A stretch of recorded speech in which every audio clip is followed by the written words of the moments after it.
take the latest girl and cuff her like I'm Ricky. Can't believe he jumping in his turning 50. Every song that made it on the chart he got from Drizzy. Hey, man. Oh, it's such a beautiful day. Me waking up from a nap, I just realized BBL Drizzy called his mommy on me. He shared their text messages between each other. Cupcake Drake, tell your mama you stayed out past your curfew, white boy. You wanted to hang at the park with the niggas, smoke weed with the niggas while we washed our old school Chevys. White boy, you got a Chevy, white boy? I doubt it. But anyway, big no.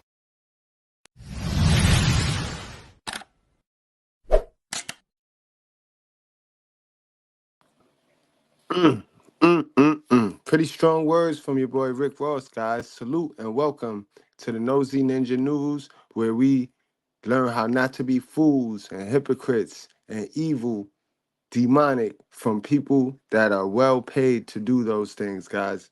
And I tell you, you watch these stars, you learn these stars, and you learn how the fools in reality is moving, because that's who they worship, that's who they study.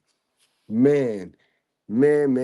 So from Kendrick Lamar going at Drake and J. Cole to now we got Drake and Rick Ross, guys. Without any further ado, let's jump on into this one, man. Rick Ross responded quick. Respect to Rick Ross. He did respond quick. But now, are you going to use this race card thing?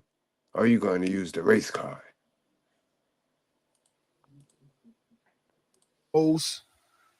Big nose.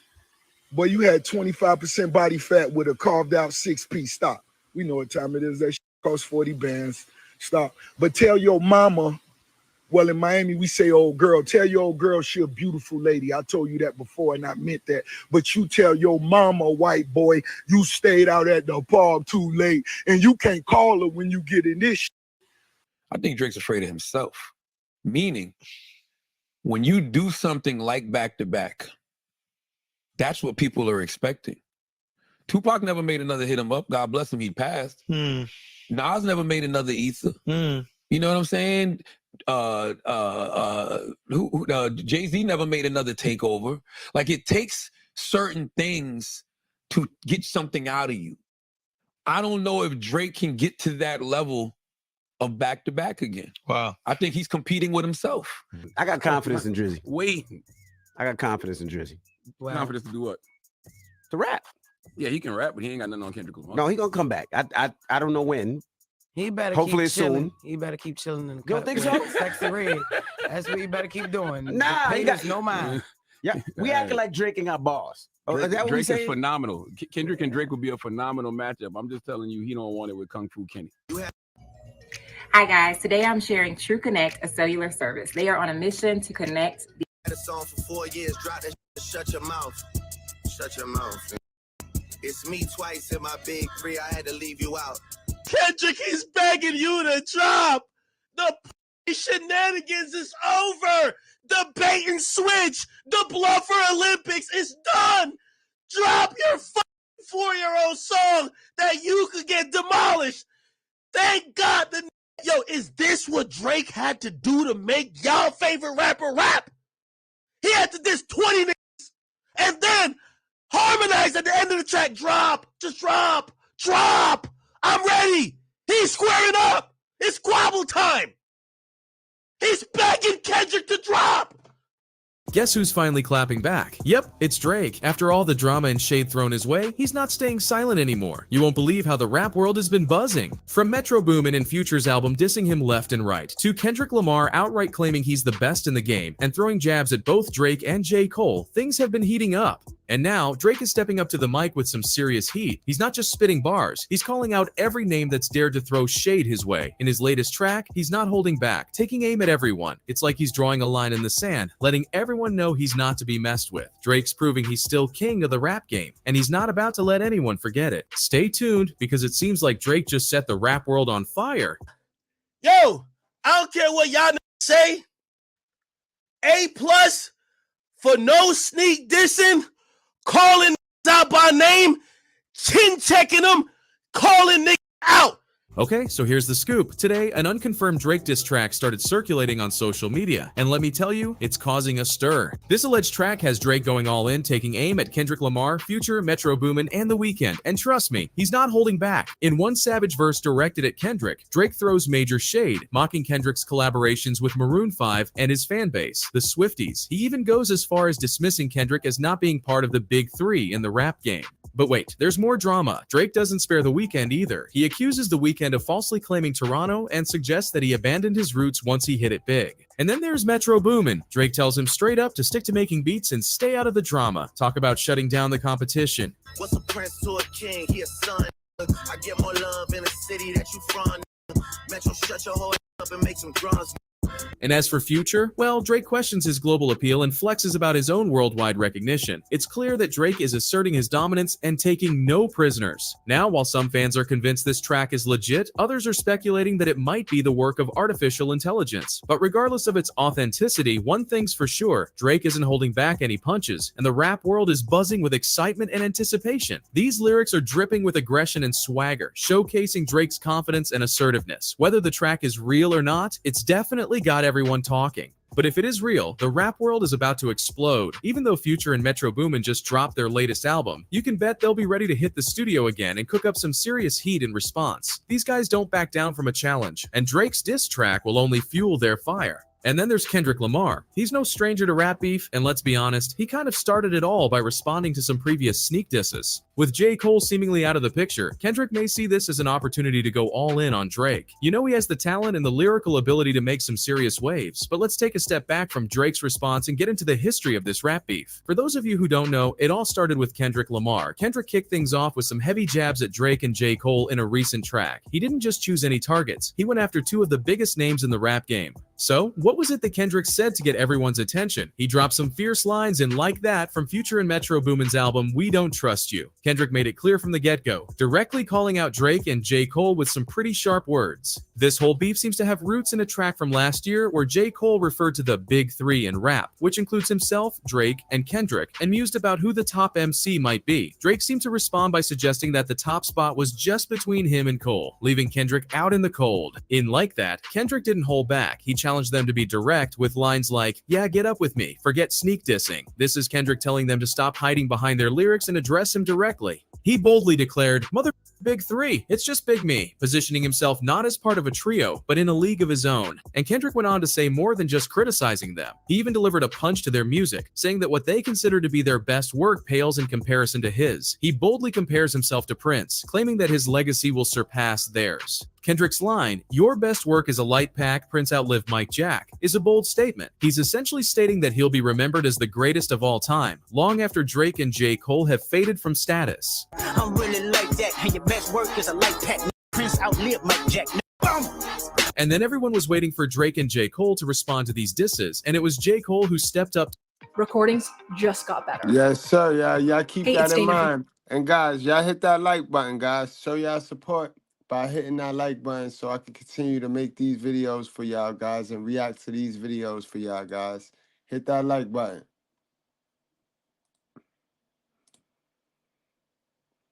To the plate. Fans were taken aback by his bold move back into the rap battle arena. With his latest release, Might Delete Later, J. Cole fires back at Kendrick Lamar's jabs with a heated verse on 7-Minute Drill. He starts off with, "I got a phone call. They say that somebody dissing. You want some attention? It come with extensions." He's clearly pointing a finger at Kendrick for stirring up drama, suggesting that Kendrick's looking for attention, but warns of the consequences that follow. J. Cole continues to dissect Kendrick's career path with sharp lines. He acknowledges Kendrick's initial success, but doesn't shy away from expressing his views on the decline in Kendrick's recent works, saying, "He's still doing shows but fell off like The Simpsons. Your first was classic, your last was tragic." While he gives props to Kendrick's early achievements, Cole doesn't hold back on his critique of Kendrick's latest outputs. He contrasts their careers by highlighting Kendrick's peak in his own ascent. "Your third was massive and that was your prime. I was trailing right behind and I just now hit mine." Third was massive, and that was your prime. I was trailing right behind, and I just now hit mine. Moreover, Cole comments on the long waits between Kendrick's The Heart series releases, with he averaging one Heart verse like every 30 months or something. He implies that without Kendrick's recent diss, there wouldn't be much buzz around him.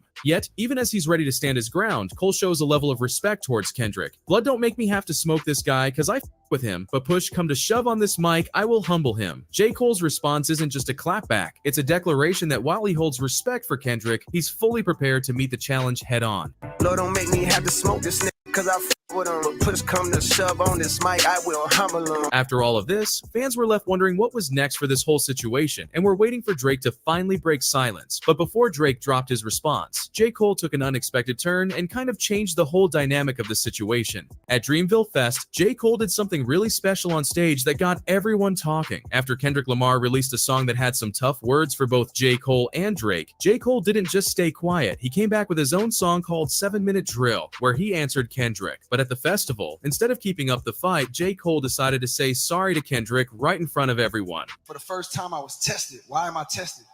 Because I got the world and I got my nigga like, what you gonna do, Cole? My nigga like, bit boy, I must have had 1,000 missed calls. Oh my God. Text flooded. I couldn't even answer my shit. Nigga, it's wartime. Boom, boom, right?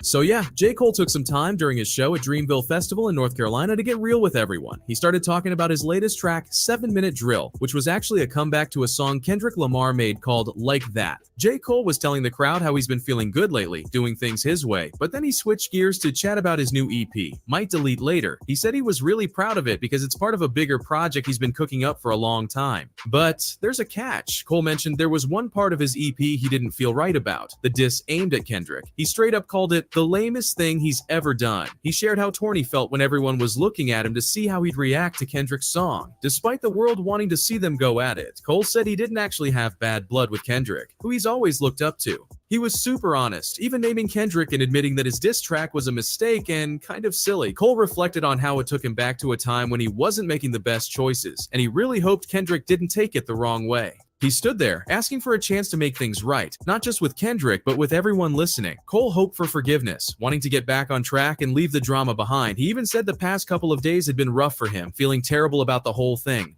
So what I want to say right here tonight is in the midst of me doing that and in that, trying to find a little angle and downplay this nigga catalog and his greatness, I want to say right now tonight, how many people think Kendrick Lamar is one of the greatest motherfuckers to ever touch a microphone? So there you have it, everybody. A look back at everything that has happened in the rap beef saga. Drake finally responded with a blunt diss track, and it all began with Kendrick Lamar throwing the first punch after some previous sneak dissing. And don't forget about a surprise twist of J. Cole apologizing to Kendrick, which added another layer of drama to the mix. But what happens next with all of this? It's anyone's guess. With Drake reigniting the flames, we can expect Future, Metro Boomin, Kendrick, and possibly more rappers to join the battle. The rap world is buzzing with excitement, waiting to see how this all shakes out. Will there be more diss tracks? Will the feud escalate even further? Will cool heads prevail and everyone move on from this drama? Only time will tell, but one thing is certain, this rap beef has gotten everyone talking, and we'll all be eager to see what happens next. Abso-freaking-lutely, guys. This is getting crazy. And I know we went over the history. We didn't really touch much on Rick Ross after the beginning, guys. But this is how it happened. This is how it all come. This is how it all come apart, guys. So y'all let me know, is Rick Ross wrong for calling him a white boy? Is Rick Ross wrong for going the route that he taking right now? And Rick Ross, he made a song real fast, guys. He made a comeback song, Champagne something, Champagne Thoughts or Champagne some shit.